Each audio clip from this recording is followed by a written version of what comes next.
सभी परिजनों को सादर प्रणाम। आज की अमृतवाणी के एक अंश में हम कुछ विशेष चर्चा करेंगे।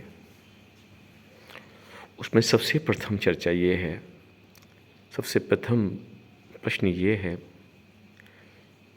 कि आखिर सत्संग कहते किसे हैं? सत्संग का यूँ तो अर्थ है सत्य का संग, लेकिन सत्य के संग को हमने केवल कुछ शब्दों को सुनना भर समझ लिया है।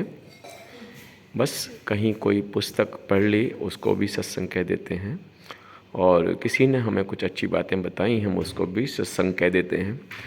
और हालांकि ये बिल्कुल ठीक है, हम ये तो नहीं कहते ये ठीक नहीं है, लेकिन हाँ, सत्संग का अर्थ सिर्फ एक है, जो सत्य है केवल उसका संग बना रहे।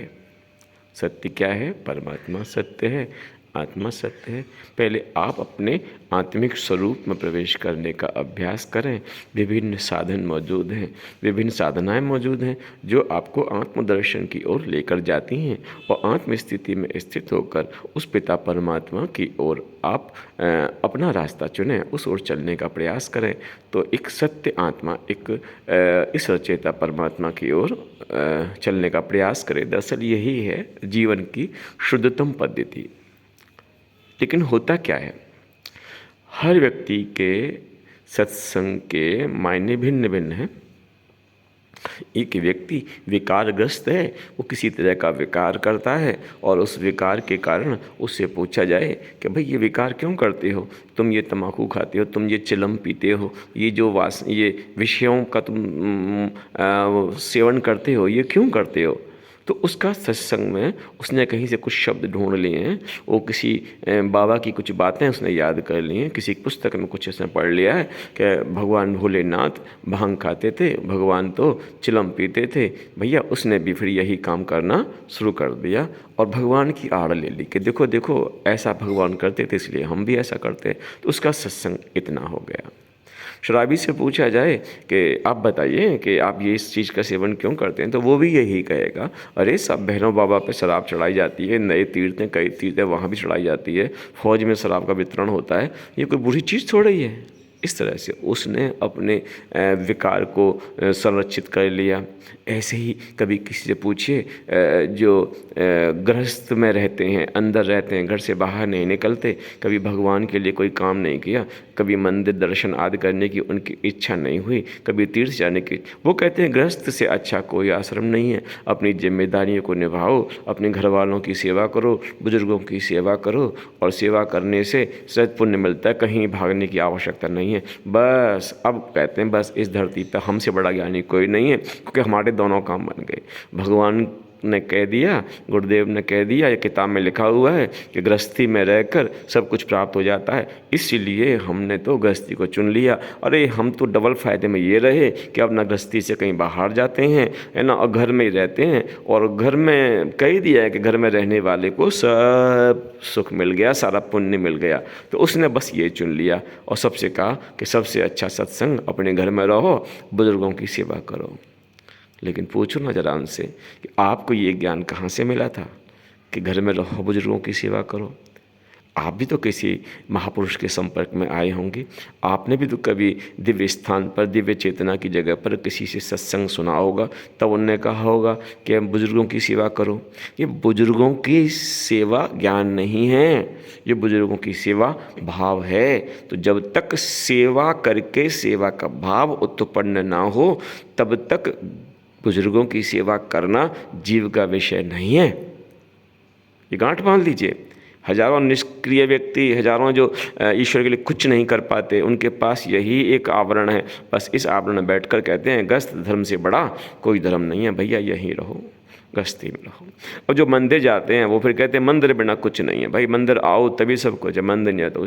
तो हम सब कहने का अभिप्राय सत्य है क्या?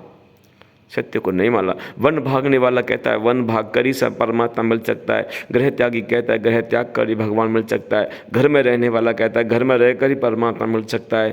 तो समस्या ये है कि आखिर वो सत्य क्या है दरअसल सत्य एकदम अलग है, लेकिन हम अपनी वासनाओं के अनुरूप, हम अपनी कमियों के अनुरूप, हम अपनी विषयों के अनुरूप हम भांति भांति के सत्यों को देख लेते हैं और कुछ ऐसे शब्द चुन लेते हैं जो हमारी कमजोरियों को आवरण बनाकर उसे ढक देते हैं और हमें ज्ञानी होने का भाव पैदा हमारे अंदर कर देते हैं कि ना ना, तूने जो शब्द चुने हैं, तूने जो सुना है, तूने जो कर रहा है वो बिल्कुल सही है, तुझसे बड़ा ज्ञानी कोई नहीं है, और हाँ इसमें सब ठीक है। बस इस भ्रांति को निकाल दीजिए। तो प्रश्न पैदा होता है, तो हम क्या करें? एक छोटी सी बात मैं याद दिलाऊंगा। गुरु गोविंद सिंह एक गांव में गए हुए थे। गांव में कुछ लोग ऐसे थे, आताताई थे, लड़ने झगड़ने वाले थे, कुछ लोग शांत प्रिय थे। दोनों को बिठाला गुरु गोविंद सिंह ने और पूछा, बताइए भगवान क्या किया जाए? तो कहा गुरु गोविंद सिंह जी ने कि जो आताताई थे, लड़ने झगड़ने वाले थे ना, उनसे कहा आप इस गांव में ही रहेंगे, आप इस गांव में ही रहो और यही आपके लिए सबसे अच्छा साधन है, यहीं से आपकी मुक्ति होगी। और जो अच्छे लोग थे ना, शांति प्रिय थे, ज्ञान प्रिय थे, उनसे कहा आप इस गांव को छोड़कर निकल जाओ। गुरुदेव के शिष्य ने पूछा कि आप ऐसा कैसे कर सकते हैं? जो लोग तताई हैं, उपद्रवी हैं, उनको तो गांव में रहने का आदेश देते हैं, और जो लोग अच्छे हैं, शांत प्रिय हैं, उन्हें गांव से निकलने का आदेश देते हैं। तो गुरुजी ने यही कहा उनने कि देखो, जो बुरे हैं ना, वो तो एक जगह केंद्रित रहें ज़्यादा अच्छा है, वो कहीं ना आए जाएं, क्योंकि वो जहाँ भी जाएंगे गंदगी फैलाएंगे, चाहे वो मंदिर में ही क्यों ना जाए। इसलिए उनसे तो कहा तू घर में रहे, और जो अच्छे ना उनसे कहा अच्छाई तो जितनी बिखर जाए, जितनी दूर दूर तक जाए उतना अच्छा। तो तेरे लिए क्या अच्छा है, ये तू अपनी अंतरात्मा की आवाज़ सुन, और याद रखना जिसको तूने गुरु बनाया ना, उस गुरु ने क्या कहा है उसके अनुरूप तेरा सत्य है। तेरा सत्य तेरी समस्याओं के अनुरूप नहीं है कि तेरी समस्याएं अगर कहीं जाने के लिए बाधा बन रही हैं तो तूने अपना सत्य खोज लिया किसी पुस्तक में, तेरी इच्छाएं कुछ और हैं, तूने अपना सत्य कुछ और खोज लिया। ना ना, तेरे जिससे दीक्षा ली है, इसका मतलब उस दिन तेने अपनी इच्छा अपने गुरु को सौंप दी है। और तेरा गुरु क्या कहता है? अरे हम कहते हैं, हमारा गुरु कहता है ज्ञान यज्ञ की ज्योत जलाने हम घर घर में जाएंगे। वो कहता है हम घर घर में जाएंगे, हम घर में रह जाएंगे नहीं कहता। वो ज्ञान यज्ञ की ज्योत जलाने हम घर घर में जाएंगे। तो दो काम होते हैं, ज्ञान यज्ञ की ज्योत जब जलती है पहले खुद को जलना पड़ता है ज्ञान से, खुद को भरना पड़ता है ज्ञान से। तो पहला काम क्या करेंगे? आत्म कल्याण करेंगे। पहले चेतना केंद्र पर, पहले कहीं सत्संग में, पहले कहीं किसी पुस्तक के गर्भ में ऐसे प्रवेश करेंगे जहाँ से ज्ञान प्राप्त हो। उसके बाद क्या करेंगे? समुद्र से ज्ञान लेंगे बादलों की तरह से, और जहाँ आवश्यकता है वहाँ जाकर बरस जाएंगे। हमारा गुरु ये कहता है। इसलिए अपने अनुसार सत्संग की परिभाषाएं मत गढ़िए। तुम्हारा सत्संग है क्या? मुझे याद है सुबह सर्दी का मौसम शुरू हो गया है, तो प्रश्न पैदा हुआ कि अब सुबह जल्दी आकर ताला कौन खोलेगा मंदिर का, स्नान आदि भगवान को कौन कराएगा, कौन दीपक जलाएगा। तो सब लोग एक दूसरे की तरफ मुंह की तरफ देखने लग गए। लेकिन एक 75 साल 80 साल की माता बोली, कहना ना सुबह हम आया करेंगे, हम ताला खोला करेंगे। वाह, कितनी सुंदर प्रेरणा दी गुरुदेव ने। गुरुदेव कहते हैं जब 80 साल की महिला, 75 साल की महिला ये कहती है कि हम आके ताला खोलेंगे, हम भगवान में लाएंगे, आरती करेंगे, तो ये वो महिला नहीं बोल रही, उस महिला के मुख से गुरुदेव बोल रहे हैं, उन लोगों को समझा रहे हैं, देखो धिक्कार है जवानों तुम्हारी जवानी पर, जो तुम ज्ञान के नशे में रहते हो, तुमसे लाख गुना बेहतर है वो महिला जिसका शरीर जर्जर हो गया है, लेकिन भगवान के लिए जीने के लिए, भगवान के लिए मरने के लिए, भगवान के सब कुछ सहन करने के लिए वो तैयार है। तो भाई साहब, सत्संग का प्रभाव ये होता है। सत्संग का प्रभाव ये नहीं होता सर्दी आई तो गायब, गर्मी आई तो गायब, पानी बरसा तो गायब। अरे प्रभु, ये बहानेबाजी मत कीजिए।